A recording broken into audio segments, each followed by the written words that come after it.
The audience loves your laugh. Oh, they do? They do. I don't know. I get mixed reviews on that. Some people are like, "Oh, you're too loud. You're laughing at the wrong times and blah blah No, blah." So, okay, no, we're it's live now. All right. not what I've heard. All right. Hey, it's Sue Greenwald here with Awakened Stories, and I am here today with a very special guest, again, David Adair. Hey, David, how are you? I'm fine. How you doing? Really glad to be here with you. Really glad. So, we've had so many interesting conversations. Well, throughout every time we've talked, pretty much everything is fascinating, to be honest, right? But Yeah. you had told us a few brand new stories in the past week that I thought people might like to know more about. Okay. All right. You had talked about piloting the planes for Pablo Escobar. And I thought, Yeah. wow, what a cool story. Is that something Yeah. that you could tell us about? Yeah. Can't tell you everything, but I can tell you a few things. Yeah, okay. I was on loan from O&I to actually it was the DEA, and they said, "Do you know how to fly?" I said, "Yeah, I do." And they said, "Can you find a way to infiltrate Pablo Escobar?" I thought, well, a lot of people tried and a lot of bodies have came home. Yeah, yeah. And I said, I don't know, I'll try. So I went over to his area and he had a couple of aircraft hangars there. And one of his toys that he really liked was a P-51D Mustang. And I was looking at that thing and I thought, wow, that's a nice aircraft. So I got in a hangar and he was over in the other hangar and I stole the plane.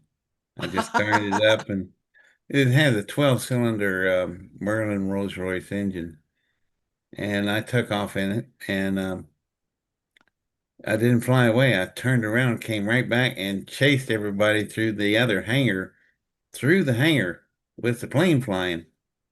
And he finally caught up with me, and he asked me, "Why do you do such a crazy thing, Gringo?" And I went, "Well, I want a job. I want to show you I can fly." He said, "Well, you got a job. If you're that crazy and you steal a person's plane, then chase them down in the hangar with it, uh, we'll give you a job." So that's how I just came on board. All right. And So you basically you flew the plane through the hangar, or did you land and roll it through like when it was? no, I flew through. I mean, I'm probably doing about 80 or 90 when I went through the hangar. Oh. And he was saying, I've never seen anybody so crazy in my life. He said, and I constantly wore a hand grenade around my neck. It Yeah. was an incendiary grenade, so it just burns everything to a crisp. And he asked me one day, he said, Gringo, why do you wear that grenade around your neck? Actually, I wore it because if they ever find out who I really was, I just didn't want to go the way they normally get rid of people. Right. They stack tires around them, pour it with oil and gas, and set you on fire. So I thought I'd pull my own pin and do it myself. Yeah. And so I told him, I said, if I get caught with a shipment, I'll just pull the pin and me and the plane and the shipment will just disintegrate and they could never put anything back on you. And he goes, you would do that for me? I said, sure. That's a professional. I'm just not going to let him tag you with anything that would be a problem. He came over and gave me a hug and he said, oh, Gringo, I love you. You don't listen to him. What he says is how y'all should be. Yeah. And I said, well, I don't know about that, but I definitely decided that if I was going to check out, that's how I would do it. And it'd save us all time and trouble. But, so I worked every day with a grenade around my neck. And that looked a little odd. The other people were going, man, I don't want to be around him when he pulls that pin. But I said, yeah, I'd take out the aircraft and the cargo and everything. There'd be nothing left. Right. And he said, wow, that's amazing. I said, well, if you're serious about working for somebody, you should cover their bases as well. So he said, that's amazing. So I got along really well with the organization, and I looked like I was some kind of super pilot when I wasn't because I had a radio up in the dash, up inside the console. So I'd fish it out and turn it on, and it's a private channel to DEA. So I tell him, let me through, here I come. And so I never lost a single shipment. And he got to where he really trusted me. And I said, we don't want to break that trust. And I told him, I said, one day I was flying so much weight, I could barely keep the plane in the sky. And when I took off, I caught a palm branch in my landing gear because I couldn't get up quick enough. It was so heavy. And Mhm. people said, you're carrying that much cocaine? No, no cocaine on board. $100 bills. It must have been $1 billion. I was packed up where I was just a little space for me to sit in between in the middle of the plane and fly the thing.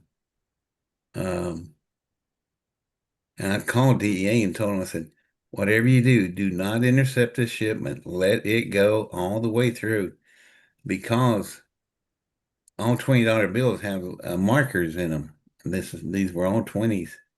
Oh, Actually, there's a lot of hundreds in there too, but they all had marker bars. So you can take a $20 bill, hold it up to the sun, look at the left hand side, and you'll see the marker bar in there. right. And so I just flew that thing in. I was so heavy when I landed. It was a brand new plane. I blew all three tires out because it was just so heavy. So we rolled to a stop, and I told them, get in here and get all these bills out and send them on their way. And I told DEA, don't attack this plane. Let it unload all its bills because it's going to show you the whole network at one time. And and then I'm sitting there and go, I told everybody when the last bill was taken out, I said, I'm going to pull the pin on this grenade and burn this plane up because we ain't going to take time to change three landing gears. It'll take too long, and we could get caught.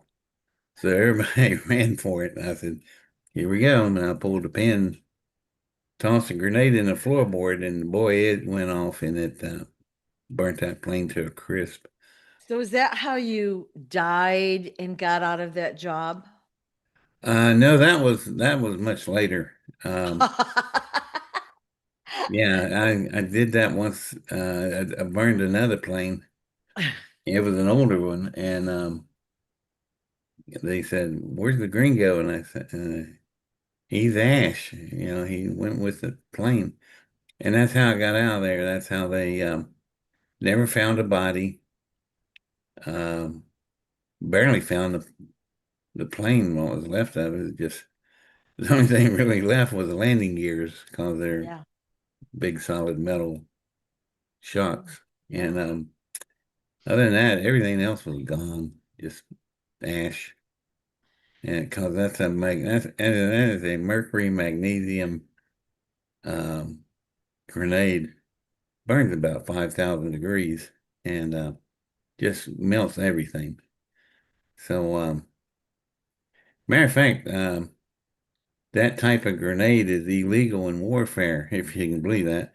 Oh, Like they got rules in warfare. Yeah, you can't use any magnesium of any kind in on the battlefield. And you can tell when somebody does.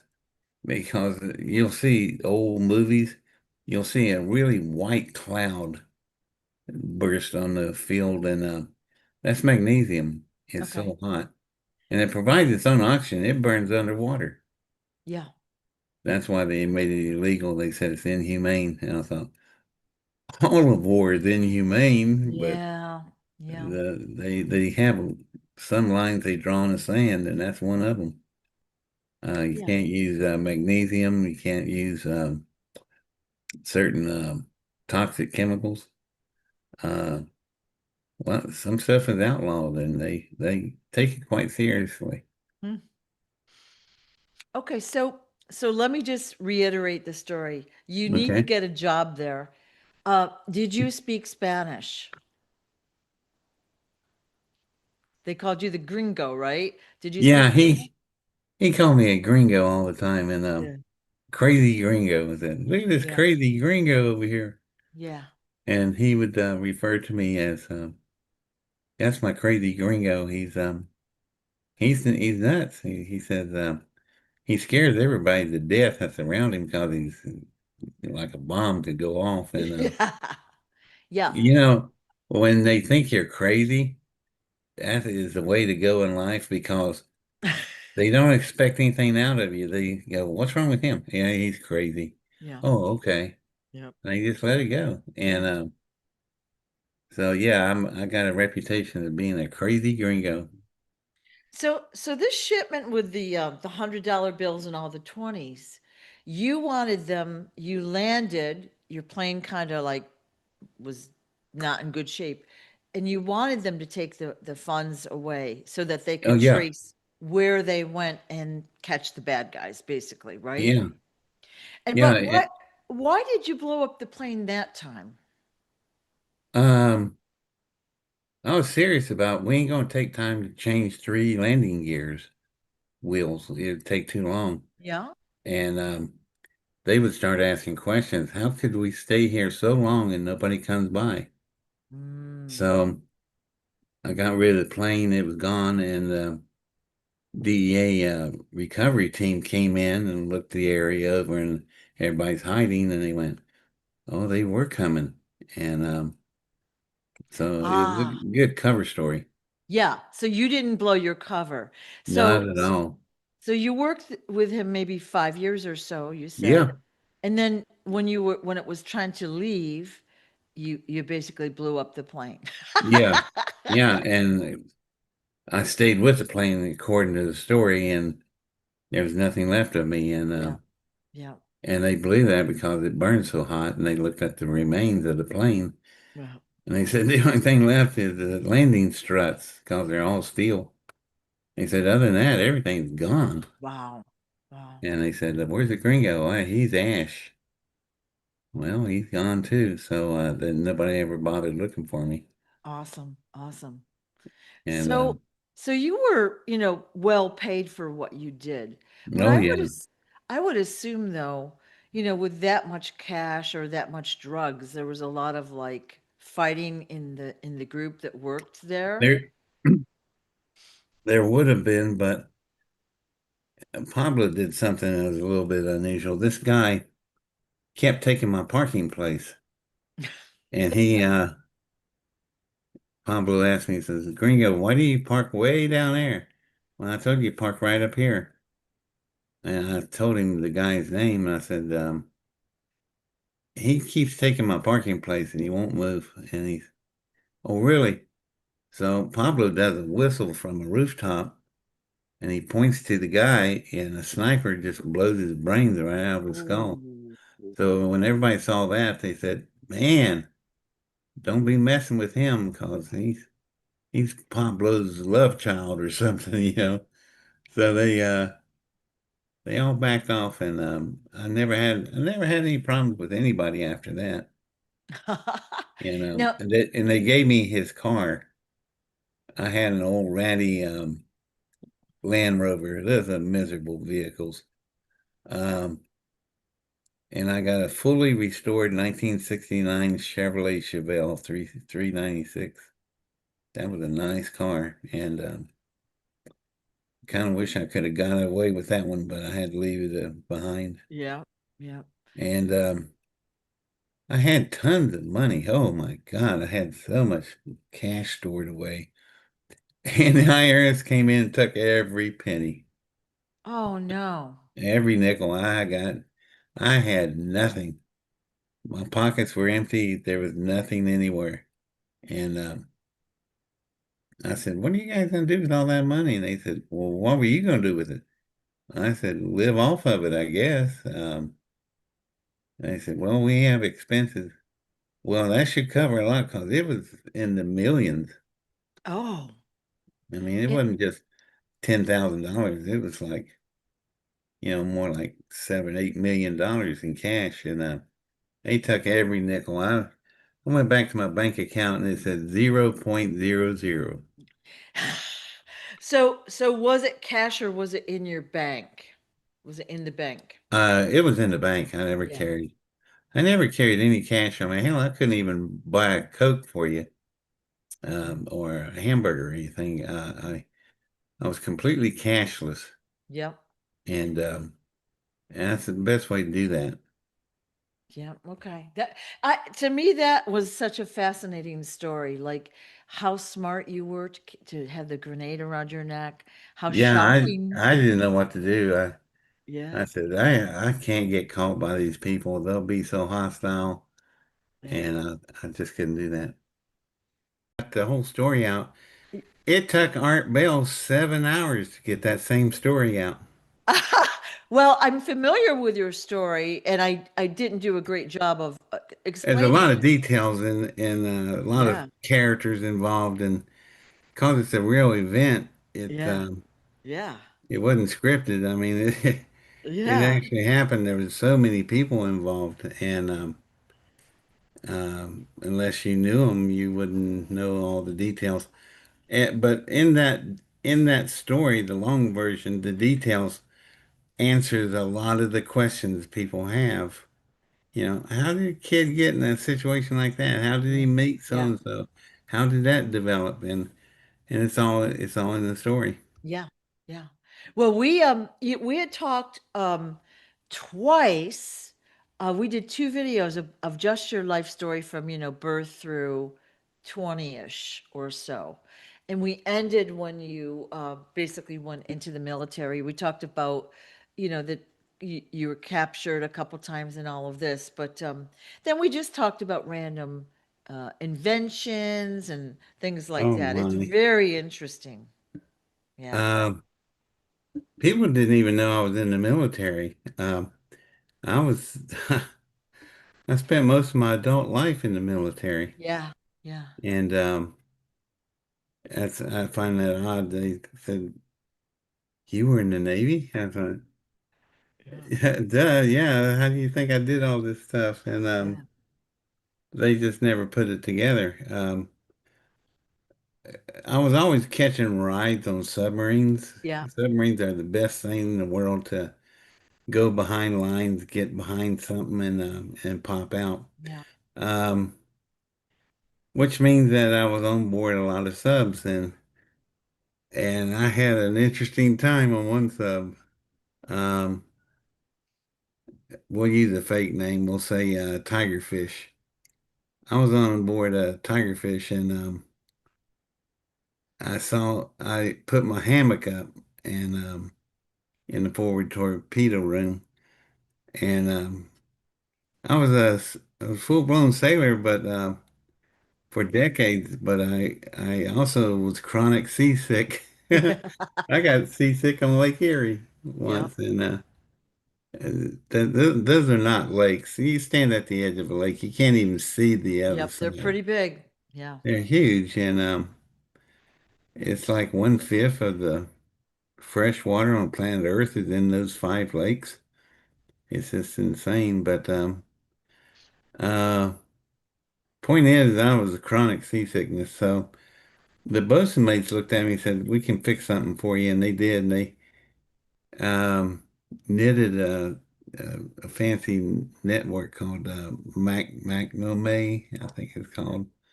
Um, it's a real elaborate crocheting type stuff with very heavy material. So they made me a hammock, and I could take this hammock anywhere. And when I hung the hammock up on the infrastructure of the submarine or whatever it was, I-beams, when I rolled over into the hammock, the second I hit that hammock, the nausea stopped. What happens is you quit moving. The ship Oh, does not stop moving. Once you roll into that hammock, the ship rolls around you. yeah. And that's when you see how much rolling it's doing.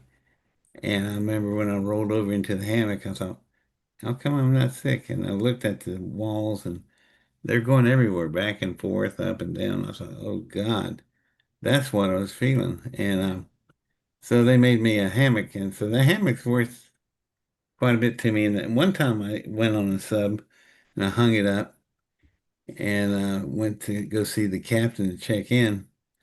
I came back to my hammock and it was gone, so I stole my hammock. Oh. So I went and told the captain, I gotta have that hammock.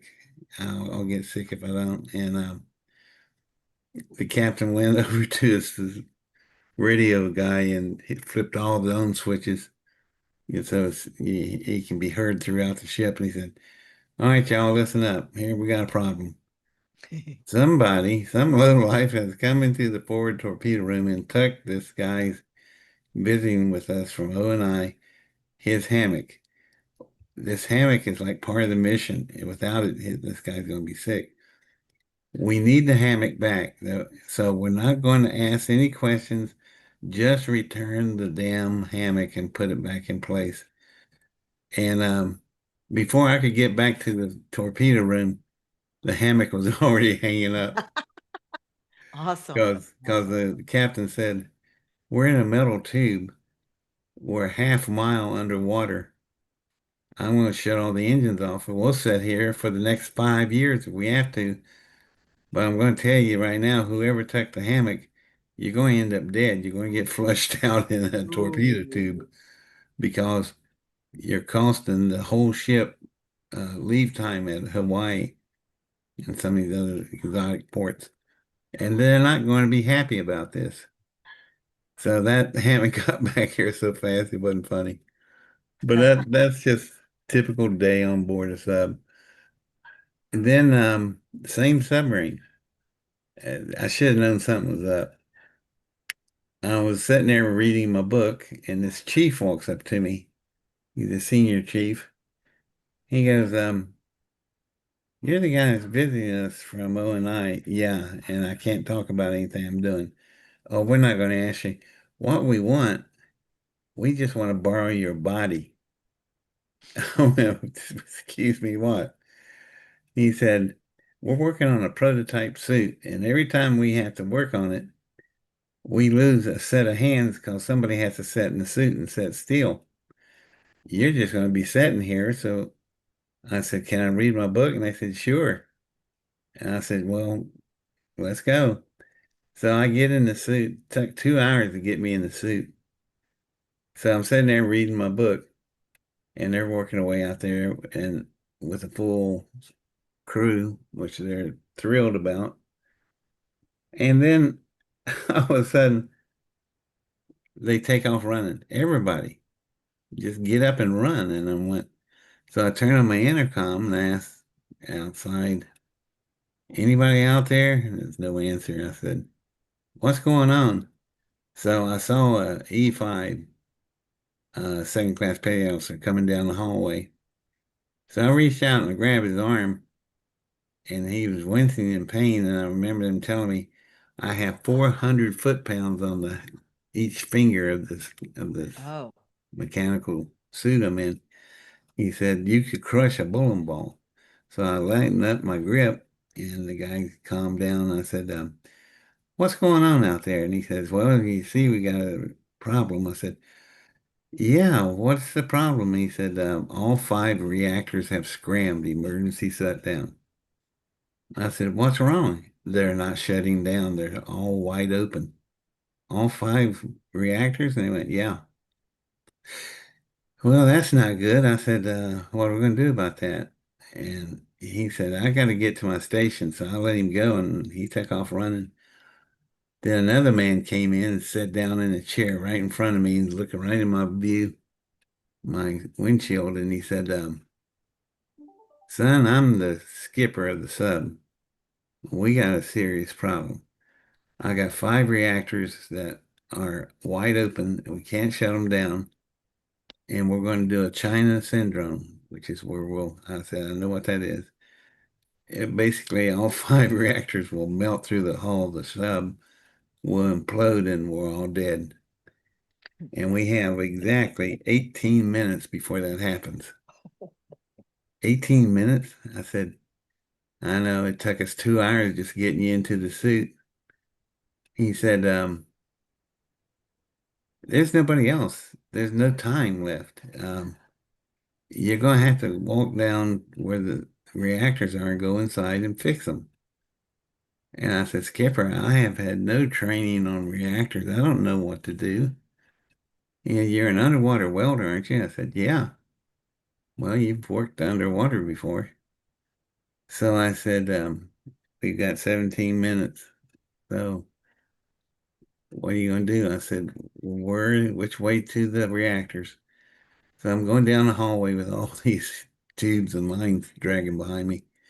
I get in the first fuel chamber and it fills up. And then I'm getting ready to go into the second chamber, which is the one going into the reactor room. And the chief comes online and says, oh, David, I forgot to tell you something. What's that? Whatever you do, don't touch anything that's blue. Why? You'll vaporize. Oh, that's nice to know. And he said, yeah, so be careful. Don't touch anything blue. Well, I opened the second door going into the reactor room. All 5 reactors are running wide open. The whole room is blue, all of it. And I'm sitting there going, what am I going to do now, Chief? He said, be very careful about walking through that room. Don't bump into anything. Don't pick up anything. So I get over to the wall where the power rods are. And what has happened, one of the power rods, one of the reactors, just one, the little scissor arms is shaped like that and the power rod's laying on it. It would slide in and out of the hole, but the scissors have broken, slumped down. So instead of being perpendicular to the wall, the uh, power rod is like at a 45-degree angle. It can't get back in the hole. So I grabbed hold of the power rod, which is hundreds of pounds, but this suit is exoskeleton. It makes you so strong. So I just picked up the power rod, took vice grips and vice grips the scissors back in place, took a tack welder gun and tack welded it. And then when I got the vice grips off, I really welded it solid. And I said, I'm done. And he said, that's good. You got 3.5 minutes left. Oh, okay. Well, it's done. I said, as soon as I got that power rod welded in place, the power rod went right back in the hole. All the other rods went in the holes, and all 5 reactors shut down, and we were fine. Um, he said, then I said, can I come out of this thing now? And they said, sure. So I'll go back into the first chamber. It fills up and it flushes out. And I start to leave, and he said, wait a minute, you're still at 1,000 Redkins per hour, which is way more than enough to kill you. I said, what's wrong? He said, we're going to have to flush you again. They flushed me 7 times. And finally it cooled down. It got down to about 100 Redkins an hour. He said, you can come out of there now. And while they were doing all this flushing, I asked him, I said, are my balls going to fall off? Am I going to be okay? I don't know. This is all experimental. And they said, yeah, the suit looked like it worked. And I said, you're still here. And they said, we'll check you out good. And sick bay was waiting for me when I came out of the chambers, and they took me down to sick bay. And They said, you're going to be fine. You're going to have kids and everything. So you're just fine. I'm going, well, that's nice. I hate having to walk around with a non-functioning device there. He said, no, it's going to do just fine, but we got another problem. What's that? Everything is classified. This did not happen. You were not here. Nothing happened. I went, oh, okay. Well, I understand that. Let's see. Um, you would lose $115 billion submarine, 132 trained nuclear sailors, all for a $5.50 bracket. Yeah, that'd be kind of embarrassing, wouldn't it? And they said, we don't even want to talk about it. So I said, okay. But he said, because it's classified, nobody's going to know what you've done, which we should give you a medal for this. I said, that's okay. I'm Mo and I'm used to this stuff. He said, well, we're not. And he said, let me tell you about the submarine community. It's very tight. They're going to talk. They're going to know your name. They're going to talk about you. And we can't stop it. But officially, they won't say a word. But I understand that you don't drink. No, I don't drink. He said, you don't smoke. You don't drink. You have no tattoos.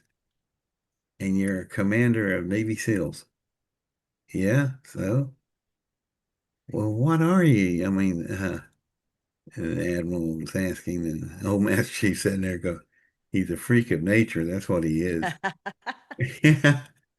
So that name stuck like glue. I couldn't get rid of it. I was called Freak all the time. Free. I remember an admiral was looking for me in rank and file. And he said, Captain Fleek, are you out there? I raised my hand. He said, you got to tell me how'd you got the name. That's crazy. So I said, you got a few minutes? He said, yeah, I've got all day if I need it. And that was unusual. And he did tell me this. He said, you might not drink, but I tell you what, you like iced tea? Yeah, I love iced tea. Well, they're going to buy you enough iced tea in these sub bars till you could float a battleship if you wanted to. And I said, okay. And, for the next 28 years, I didn't buy a single drink for myself. And I got them free all the time when I went to the sub bars. All I said was, I'm the guy that was on Tigerfish. And they went, you're a dare? I said, yeah. Okay, fine. Wow. Find a seat, park yourself. If you can't find a seat, let us know. We'll find one for you. So I never had to wait for a seat and never had to wait for a drink. As soon as I sit down at the table, there's two iced teas. And I I love had the more iced story. tea than I could ever drink. Yep. That's And so good. yeah, the sub community is very tight, and I like the guys. They're really good at what they do. And but they said, "Boy, what a story!" And they said, "We know the story. We'll never repeat it, but we know it." And he said, "And you turned out okay?" I said, "Yeah. I had a girlfriend, and everything's fine. It all works." And they said, "Well, good, because it was all experimental. They didn't even know if the damn thing would work. Oh no. There wasn't any time to wait. So I just waded into the reactors. I didn't even know if I could fix the thing. It was just a simple tack weld on a pair of scissors bracket. I mean, any gorilla could have done that. And so I said, I'm just glad it was something simple that I could do. Didn't need require heavy training or anything. And um, and that's one of my sub stories. There's many, many more of them. And they're all as crazy as this one. Um, I remember one time I was behind enemy lines. I got my information. This is still classified. You would know these people. You would know their names or their office titles. I can't really tell you what I was doing, but I found what I was looking for and took photographs of it. brought it back, and I was on my way back to the sub. It's about 1 o'clock in the morning. And I'm going down this strip mall, and I'm just scooting right along.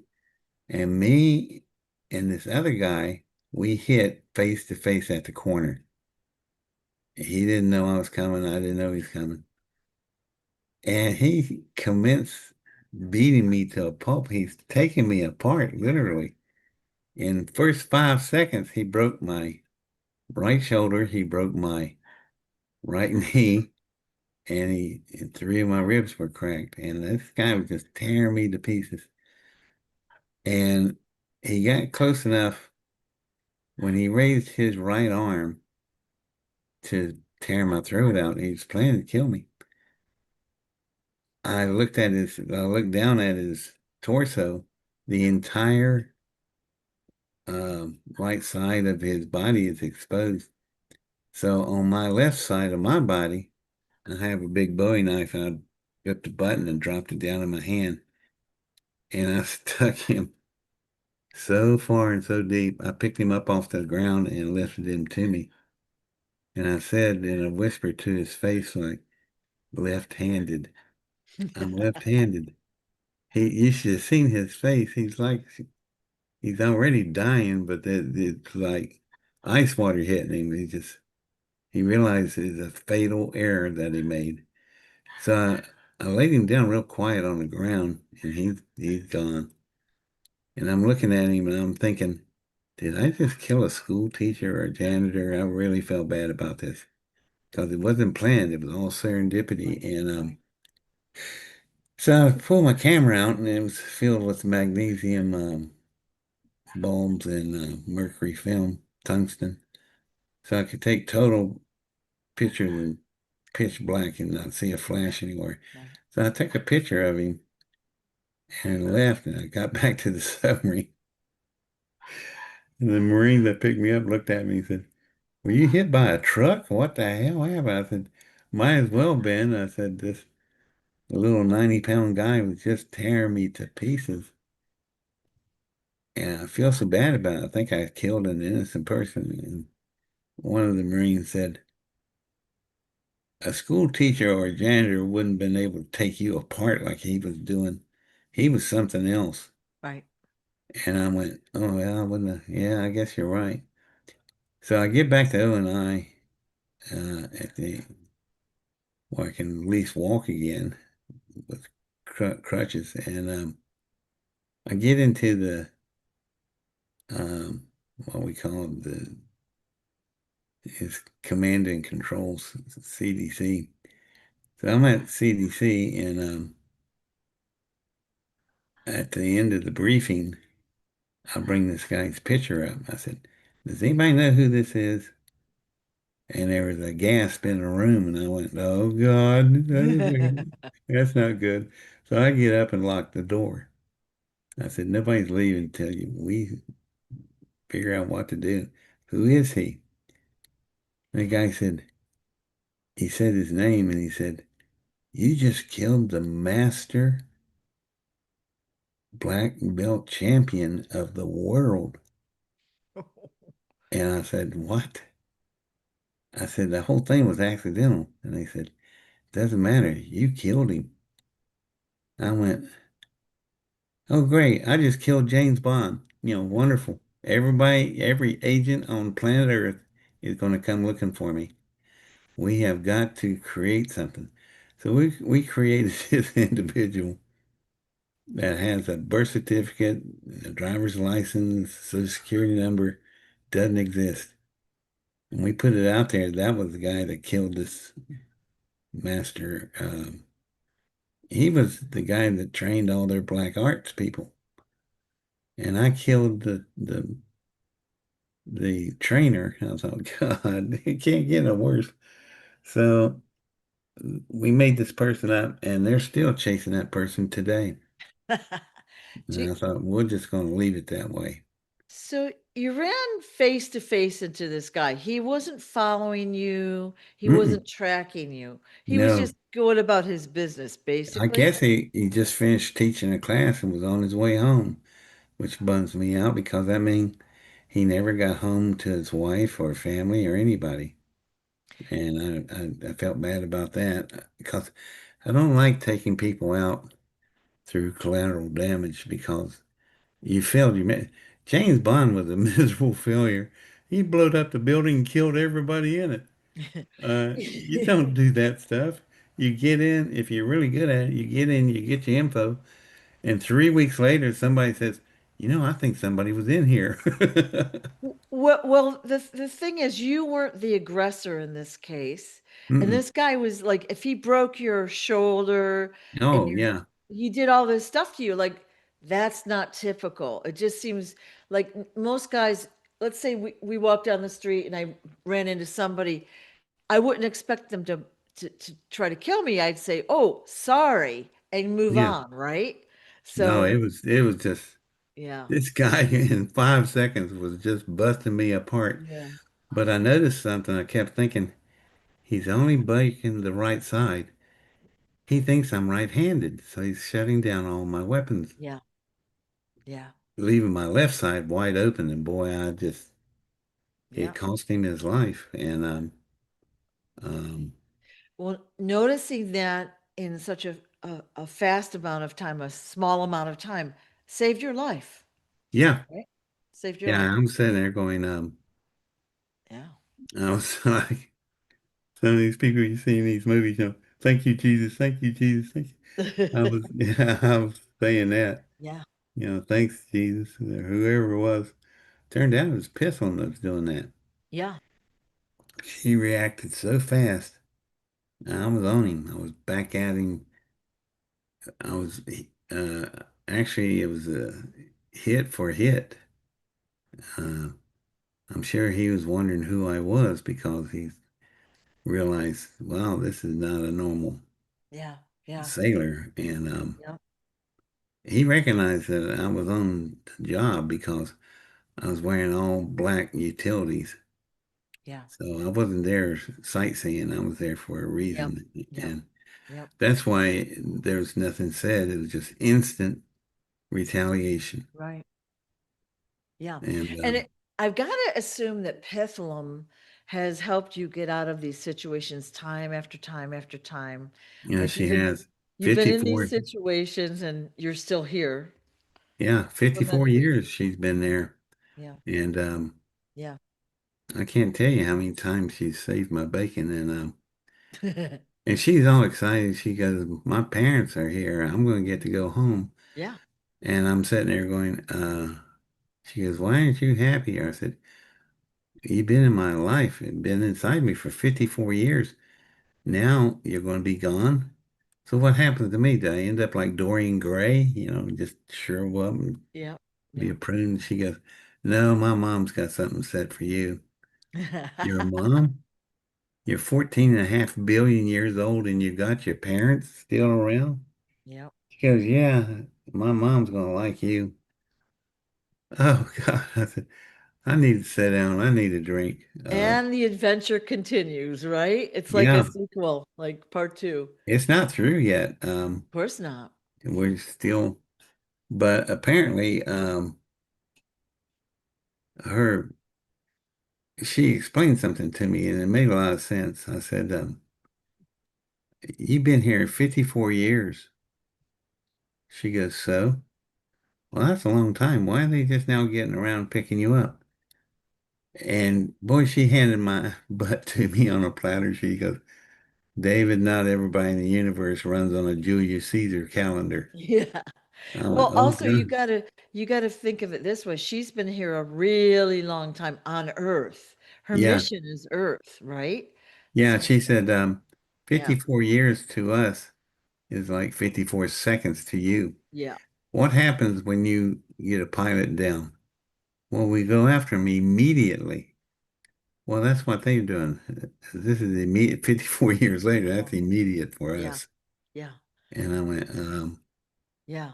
It's really I hard to suddenly, comprehend because we don't yeah, think I that way. suddenly felt this big, Yeah. and I thought, boy, she's very politely just told me I was a damn moron. Well, like I I was a said, caveman. I think the she chose you because of your intellect when you were a child. And maybe she set that up in some way as well, but she chose you so you could come and get her out of Area 51 and take her on Yeah, all that was places. Yeah. there was a elderly gentleman that I made friends with. We were working on the Aurora, and we did such a good job with it. Even today, no one admits that the Aurora is even real. Um,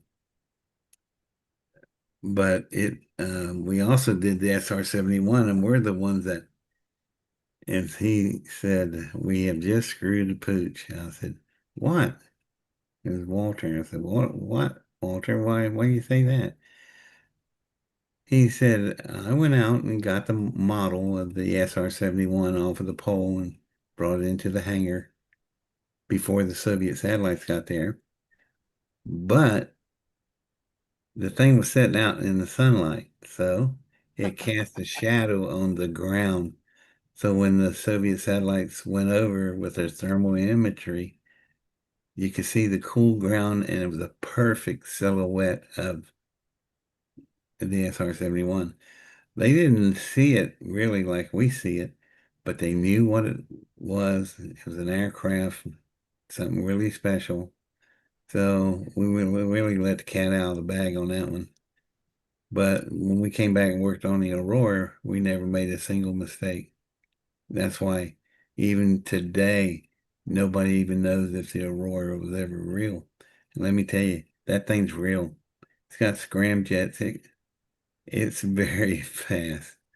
And I remember that some of the experts coming up to me from Skunk Works telling me, we're about to hit Mach 10. And one guy looked at me and said, David, how fast was your rocket moving in 1971? 30 years ago. And I said, um, it wasn't doing Mach 10. What was it doing? Mach 37. Oh. And they went, what? And people standing in the crowd going, he ain't joking. He ain't kidding. That thing is so fast. It was covering about 130 miles every 3.2 seconds. And I went, well, that's, you know, typical day for me. But that's I Yeah. wish I had time to tell you all the details of the story because when you went through the highlights, that's what they were, highlights. Yes. Um, it's the explanations of how I got there that Yep. answers to the questions. Yep. Like people go, this is such bullshit. How could this guy at 17 years old get such access? Well, my project manager was General Curtis LeMay. And people go, well, there's more BS. That's the chief of the Joint Chiefs, the founder of SAC, Strategic Air Command, a nuclear defense system, and the designer of the B-52 Stratus Fortress that didn't just work for 5 or 6 years. 64 years later, the damn thing's still running. It's over in Iran right now, dropping bombs. And so, yeah, it's like hard to reinvent the wheel, isn't it? Um, so anyway, that's how did I get to meet him? Well, it's kind of a roundabout story, but it's an interesting one. My mother um, was a typical housewife, and my dad was a good mechanic, and he got injured bad. So my mother had to become the breadwinner, and she started off as a candy striper, nurse's aide, and went from there to there till she went all the way to college and got an LPN license, licensed practical nurse. Um, and then something else happened at the same time. My mother loved the third shift, the 11 at night to 8 in the morning, 7 in the morning. She loved that shift because it was quiet, and so they looked at her and they said, We need somebody to run third shift of something we just built. It's called an ICU, intensive care unit. This is 1966. Prior to this, there was no such thing as ICU. It did not exist. So my mother became the first person, the first female to be in charge of an ICU unit in Martin Memorial Hospital in Mount Vernon, Ohio. That's where it started. And so she had a patient in there. He was 93 years old and mean as a snake. And his name was Irving.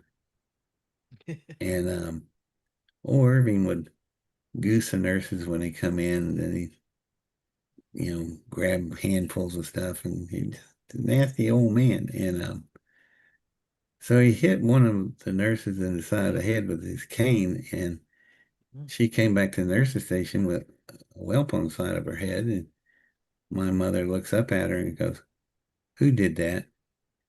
And she said, "Irving did." So boom, my mother's down the hallway runs into the room, grabs the cane, breaks it across the headboard, takes the sharp part of the wooden cane, sticks it into Irving's neck.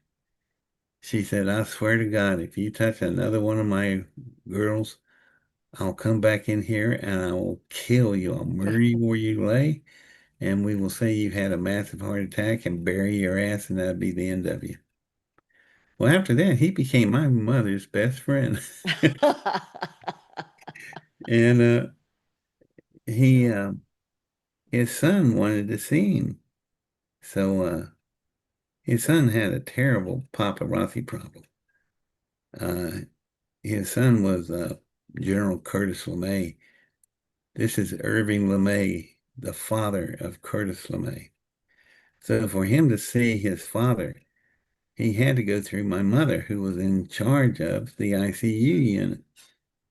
And that's how this all happened. Then he got to know my mother and talked to her and said, "You got any children?" She goes, "Yeah, I have three sons. Two of them are normal. The third one we got to watch out for." I go, "Why is that?" "He has a tendency to blow things up." And my husband moved him out of the basement into a derelict Chevrolet dealership we got with the property, and that's where he resides at. So my husband said, "If he blows himself up, we'll just walk over there and put a plaque where this is where David Adair was when he reached for the stars." Right. So that's how life started out for me. And LeMay said, "What's he doing out in the cow fields?" "Oh, he's launching rockets." That got LeMay's attention. He said, "Rockets, really?" And this guy, if he has a PhD in aerodynamics, so he's not exactly a dummy by any means. He said, "Does he walk around with a big notebook and write things in it?" "Yeah, he does all the time." "Can you bring that notebook in one night and let me take a look at it?" So he looked at it, and then he asked my mother, "You got a Xerox?" That's what they called copiers back then. Right. Right. She said, "Yeah, we got one." So he went over and copied about a third of my notebook. And then he went back to his alma mater, Ohio State University, and across the street is Battelle Memorial. It's a giant government think tank like RAND is. So he gave it to them, and they look at it and they go, he wants to know, is this anything real or just chicken scratch?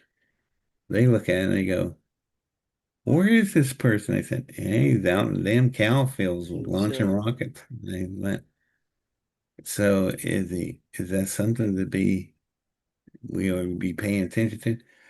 Yeah, he's getting ready to close the fields on a containment system or a new engine that don't exist. And he said, "Well, we only got two type of rocket engines. We got solid fuel and liquid fuel." "Yeah, this thing is neither one." "Well, what the hell is it?" "It's an electromagnetic fusion containment engine." And he's standing there going, okay, in English, what does that mean? It means that he's trying to build an artificial black hole.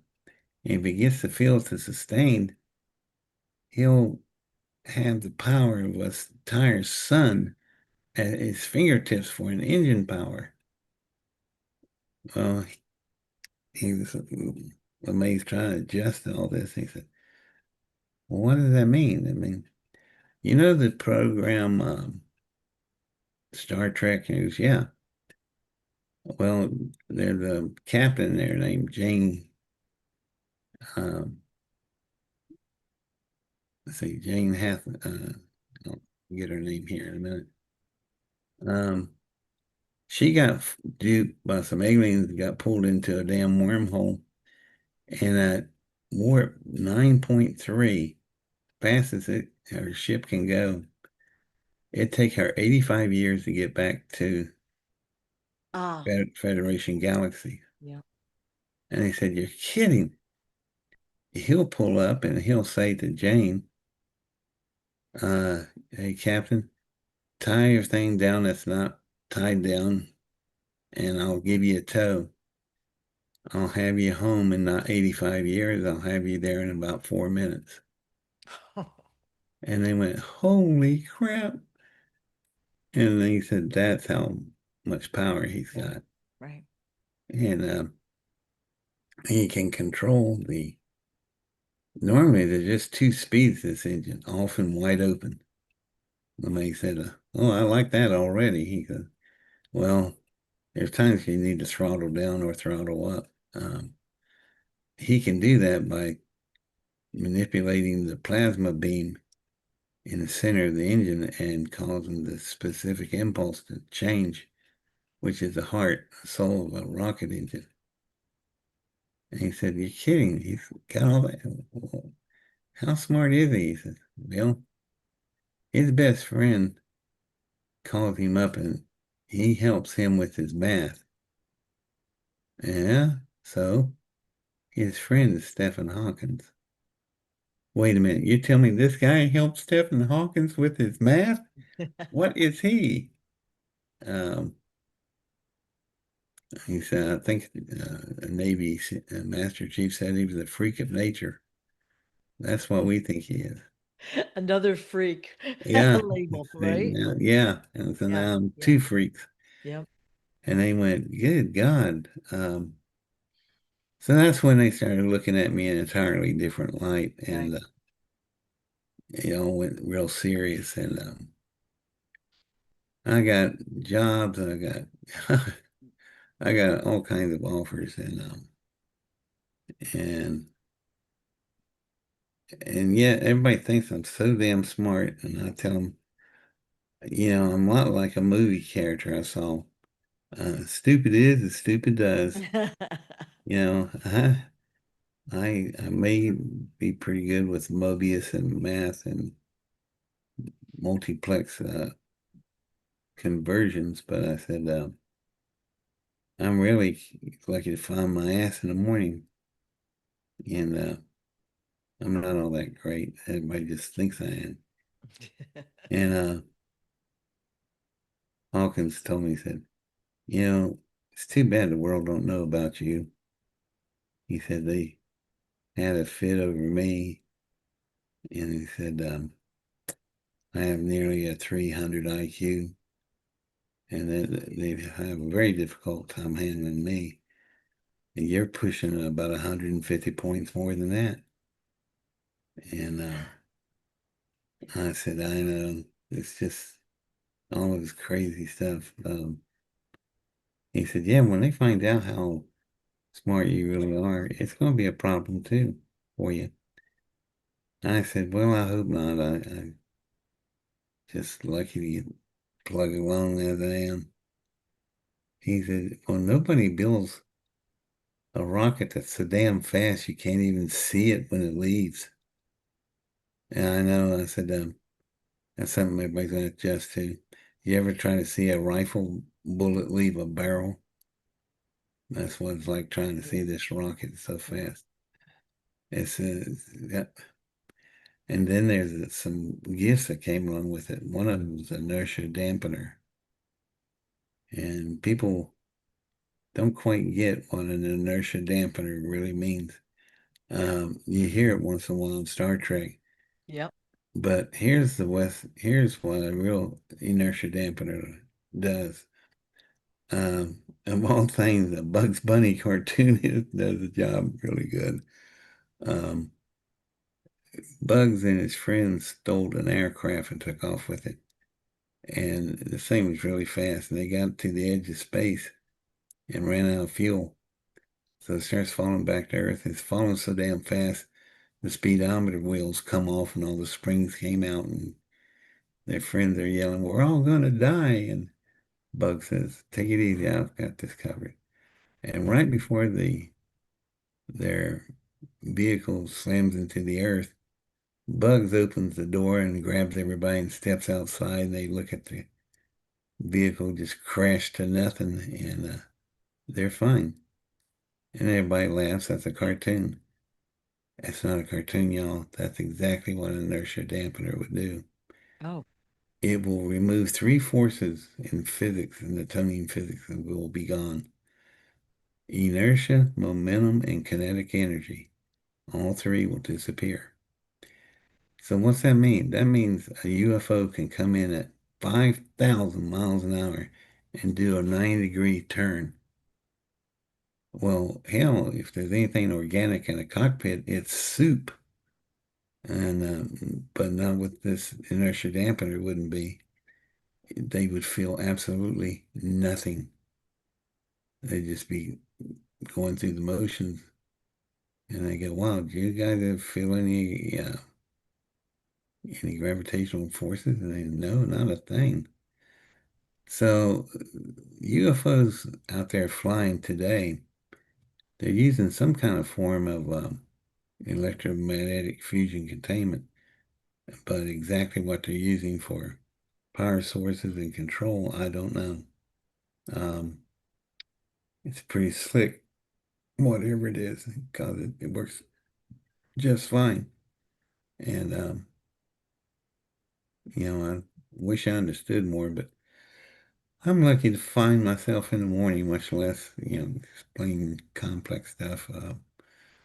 But I can build it. That's the crazy part. As I did the mathematical equations through a Mobius. Look up a Mobius, and I'll tell you what that is. in Yeah, the Mobius. best way to describe it. Do you remember an old toy called um, made by Kenner, I think, Spirograph? Yep. You put those little plates down, you draw the Yeah. hundreds of lines up. Well, that's what a Mobius looks like. It My Mobius was shaped like two octopuses having sex. You got two big round bulbs and all the arms wrapped around each other. For the plasma drive, and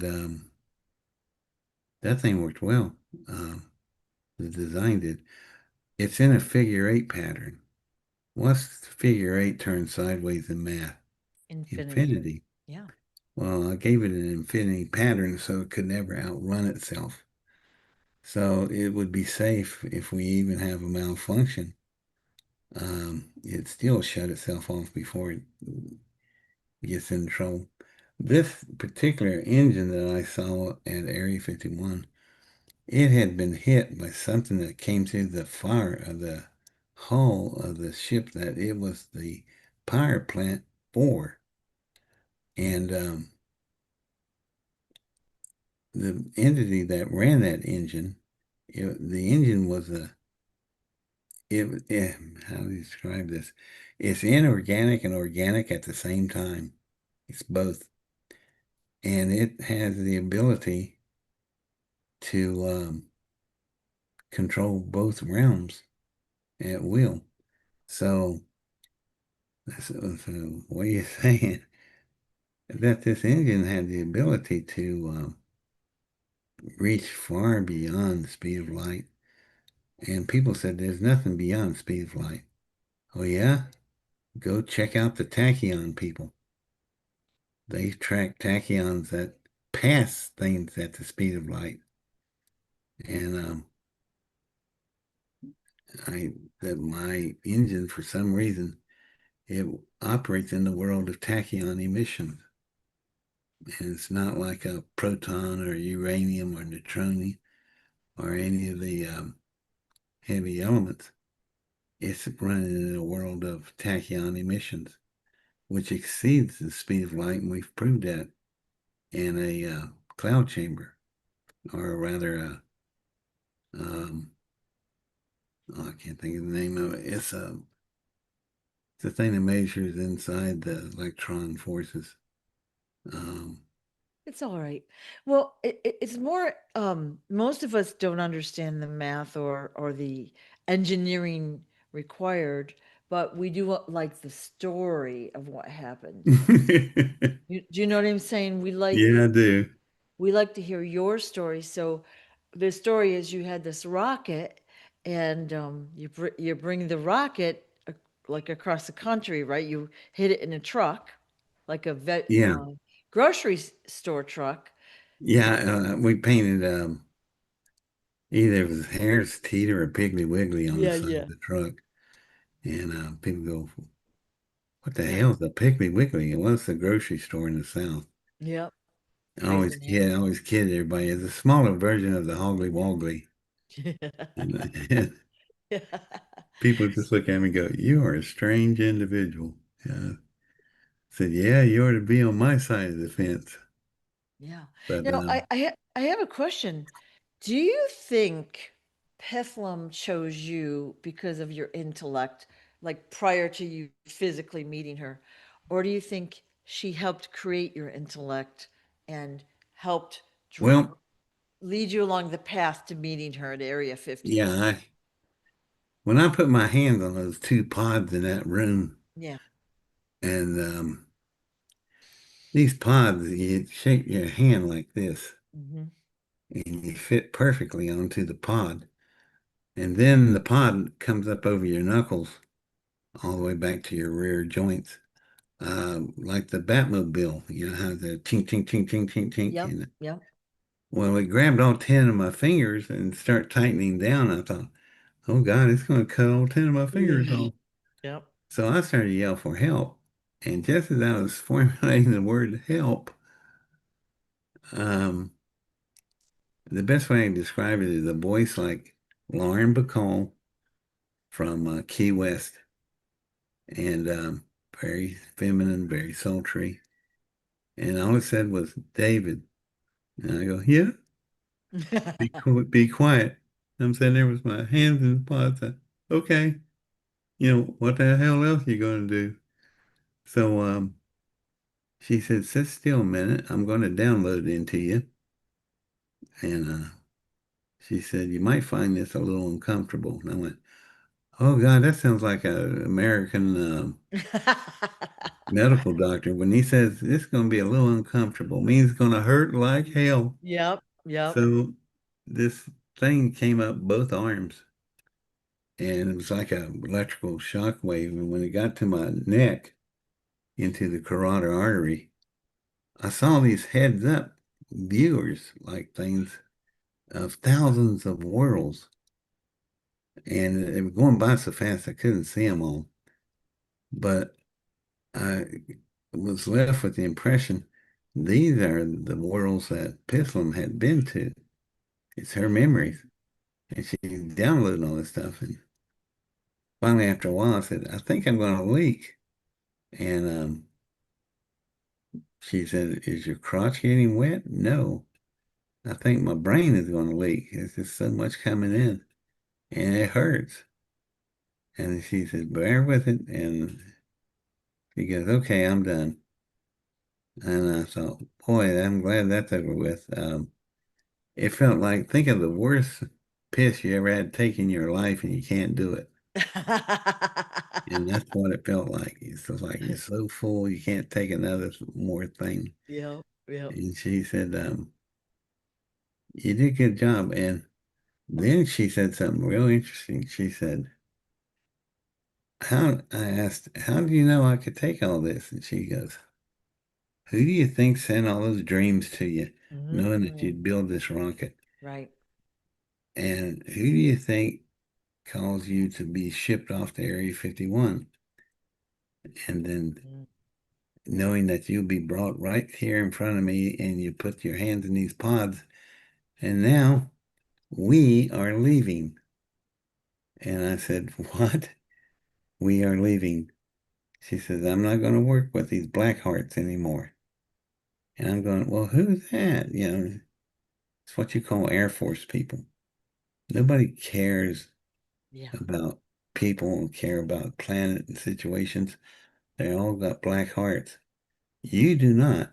Out of 8 billion people, you're the purest thing I've ever seen. You showed up on my radar and I took you the minute I saw you. I went, oh, okay.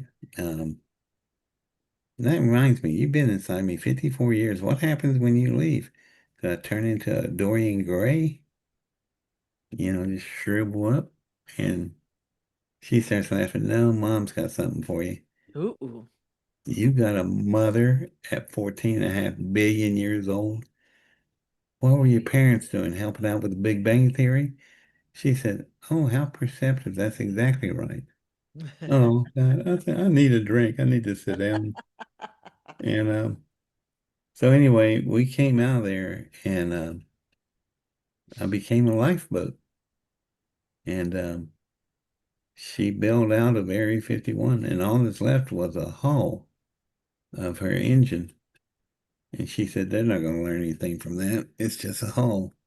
The real life force of it is now inside you.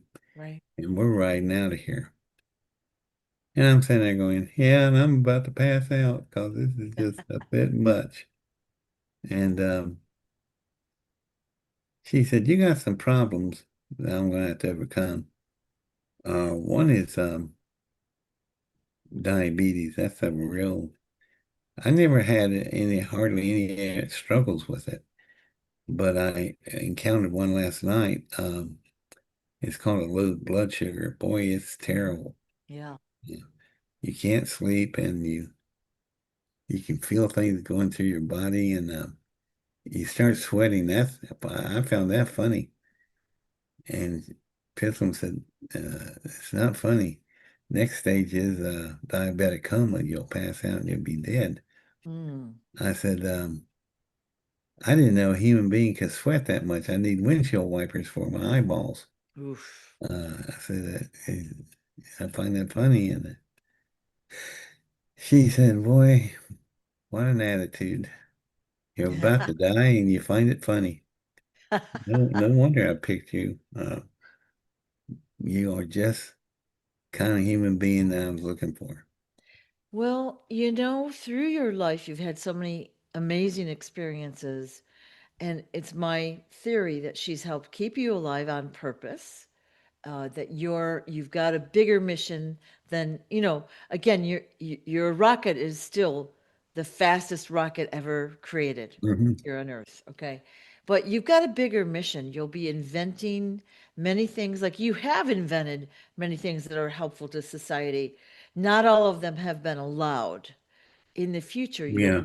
you'll be probably leading teams of people and creating all sorts of great things that we've never thought of yet. So I think she's just keeping you you know I've had keeping you psychics busy. come up to me. I Yeah. don't even know them. Yeah. They're looking at me and they're going, wow, do you know who you are? I said, when you ask questions like that, no, I don't know who I am. What do you see? And they all say the same thing. You're an educator. You're a teacher from Yeah. other worlds. You're going to show us how to Yeah. access a lot of stuff. And oh, that's unfortunate. I can't even find myself in the morning to go to the bathroom. He says, well, you'll do better than that. And Well, so I don't know. yeah. Yeah. Well, I I would love to talk with you as often as you know, are willing. You've got so many interesting stories. I have a list of other things we've talked well, I about. don't doubt it. Yeah. I feel like we've run out of time today. But Okay. if you're willing, we could talk as often as you're available. And Yeah, because things are going on constantly. yeah, yeah, I thought I was going to, I said I'm 72 years old. I thought I was going to retire and drop dead and that'd be it. no, Uh-uh. No, they're going to sweep up the carcass and go at it again. yeah, And they said, you got a lot of things to do yet. yeah, I died twice on the LR table 2 years ago and yeah. met Jesus. He's funny. God, I had a lot of fun with him. I went running down the hallway toward the light, and he's standing over there on the side. And I run past him, and he said, "Where are you going?" "I'm gonna go down here and see what's on the other side of this light." Everybody keeps talking about. You aren't afraid? No, I just want to know what it is so I can tell everybody else. He said, well, you're gonna learn a lot of things as you go, but you got to go back. I said, I don't want to go back. They're all crazy back there. And he said, that's beside the point. You're gonna have to help them. Yeah, that's funny. I said, okay, but who are you anyhow?